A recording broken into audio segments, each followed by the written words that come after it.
अमित शाह जी, आपका rising India summit में आने के लिए बहुत बहुत धन्यवाद।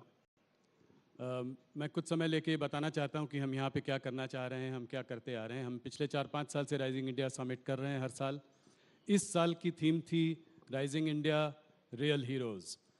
हम उन लोगों पर स्पॉटलाइट डालना चाहते थे जो आम आदमी हैं देश के, जो एक्स्ट्राऑर्डिनरी काम कर रहे हैं, ordinary people doing extraordinary work, जिनको कि आपकी सरकार ने भी पद्मा अवार्ड्स के थ्रू जो है उनको रिकग्निशन दिया है। प्रधानमंत्री जी के मन की बात में उन्होंने एक डायरेक्ट कॉन्वर्सेशन ऐसे लोगों के संग किया है। तो सबसे पहला सवाल राइजिंग इंडिया समिट पर मेरा ये होगा कि आप राइजिंग इंडिया को, पिछले 9 साल से आपकी सरकार है, आप कैसे देखते हैं इंडिया राइजिंग को, और इसमें रियल हीरोज़ का योगदान कैसे रहा है? देखिए, ये विगत 9 साल में भारत ने हर क्षेत्र में दुनिया के सामने अपने आप को सिद्ध किया है। चाहे खेल का क्षेत्र हो, चाहे अर्थतंत्र का सुधार करना हो, चाहे डेमोक्रेसी का रियल परकोरेशन करना हो, डेमोक्रेसी को स्ट्रेंथी करना हो, केंद्र और राज्य के संबंध बेहतर बनाकर इसको दुनिया के सामने रखना हो। अनुसंधान के क्षेत्र में भी हमने बहुत कुछ प्राप्त किया है। रक्षा और रक्षा की आत्मनिर्भरता, दोनों क्षेत्रों में शायद आजादी के बाद सबसे ज्यादा किसी एक दशक में काम हुआ है, तो वो ये 10 साल के अंदर हुआ है।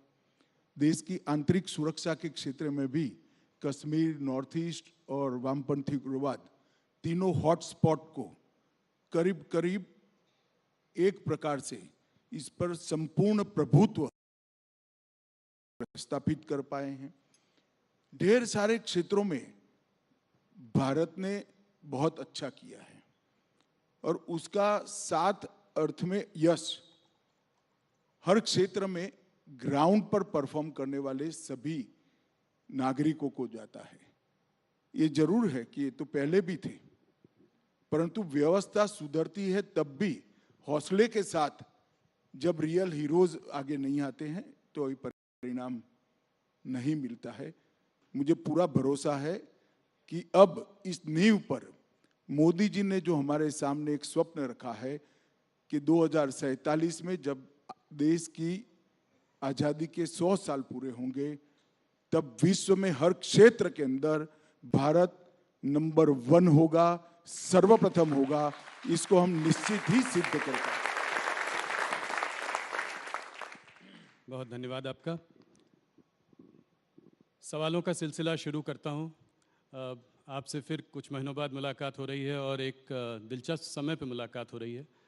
चुनाव आ रहे हैं और सबसे बड़ा इस वक्त जो सबसे गर्म मुद्दा है वो है राहुल गांधी का मुद्दा। तो मेरा पहला सवाल होगा राहुल गांधी पर। सूरत के कोर्ट से उनका कन्विक्शन हुआ, 2 साल की सज़ा सुनाई गई और तुरंत ही वो डिसक्वालीफाई भी हो गए और आप लोगों ने जरा भी देर नहीं की उनको बेघर करने में। तो इसको आप कैसे देखते हैं? क्या आपको लगता है कि इससे एक सिंपैथी का माहौल भी बन सकता है राहुल गांधी जी के लिए? देखिए राहुल जी, अगर आपने ये पूरे कानून को और सुप्रीम कोर्ट के जजमेंट को जरा स्टडी किया होता तो आप मुझे सवाल ही नहीं पूछते। मगर खैर, अच्छा ही हुआ पूछ लिया, क्योंकि बहुत बड़ी भ्रांति फैलाने का प्रयास कांग्रेसी नेता कर रहे हैं। मैं आपकी चैनल के माध्यम से समग्र देश की जनता को रियलिटी बताना चाहता हूं। हमारा जो कानून था, वो कानून में एक प्रावधान था कि किसी भी व्यक्ति को अगर 2 साल की सजा होती है तो 3 महीने का समय उसको मिलेगा अपनी सजा को स्टे कराने के लिए। सजा को स्टे कराना और दोष को स्टे कराना दो अलग बात है। तो दोष को भी स्टे कराना है, सजा को भी स्टे कराना है जी। और हमारे कानून में ये प्रोविजन ही नहीं है कि जिस अदालत किसी भी व्यक्ति को 2 साल या उससे अधिक सजा करती है, वो दोष पर रोक लगा सकती है। कन्विक्शन स्टे नहीं हो सकता जी, सेंटेंस हो सकता है।